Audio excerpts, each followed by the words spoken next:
Welcome back, everyone. It's another review and rate the first episode of the new anime TV series, starting this spring 2024.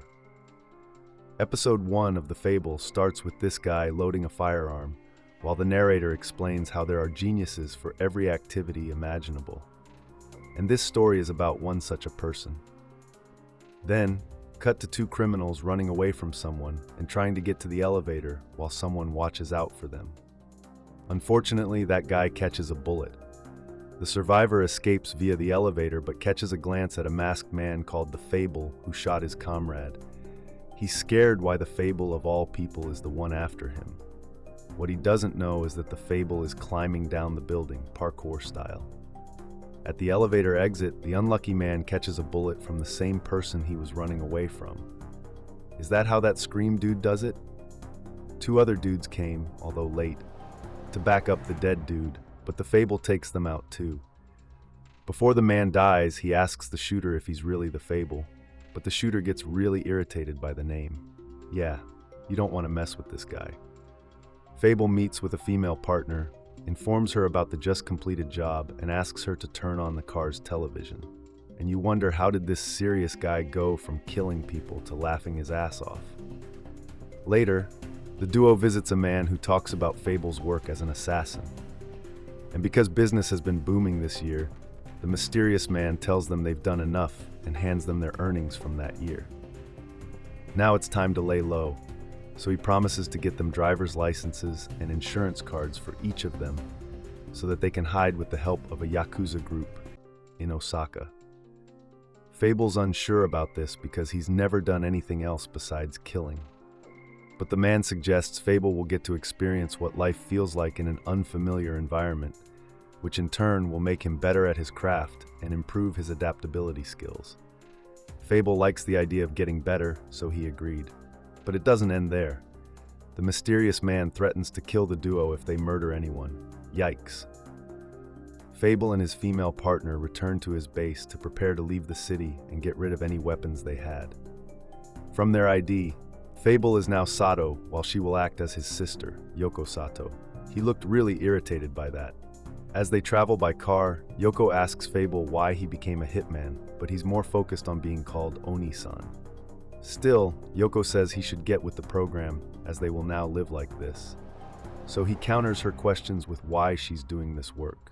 Yoko says after her parents died, their boss took her in, taught her things, and made her Fable's driver and assistant.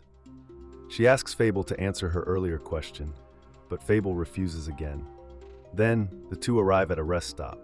While Fable waits for her, he spots some car thieves nearby and Yoko warns Fable not to cause trouble. But trouble came to find him as the two thieves wandered toward Fable. He tells them doesn't want no smoke, but did they listen? No! They ask for his wallet and Fable gave them a beatdown. Yoko arrives and yells at Fable for harming the thieves, but Fable says he warned them and acted out of self-defense. The two hurried to their car and drove to avoid any more trouble.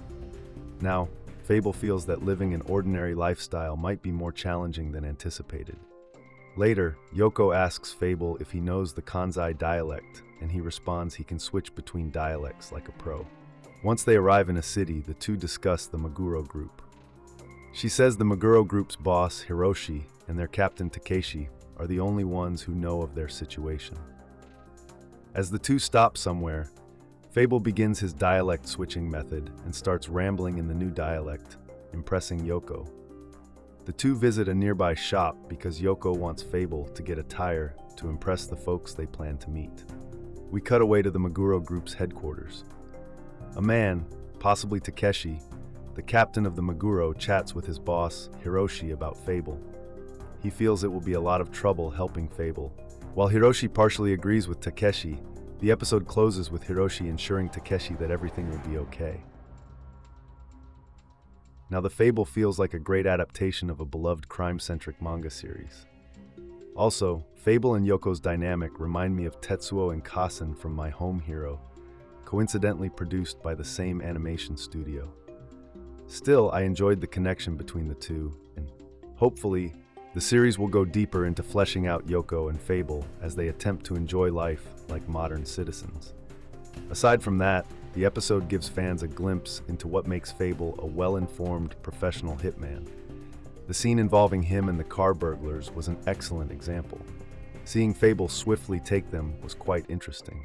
Although he was told not to kill anyone, I'd like to see what type of situations he'll get into down the line. Aside from the story, the anime's visual and animation quality may not appeal to some of you, but if you enjoy My Home Hero, I'm sure this will be an engaging watch for you. I will give this a 7.8.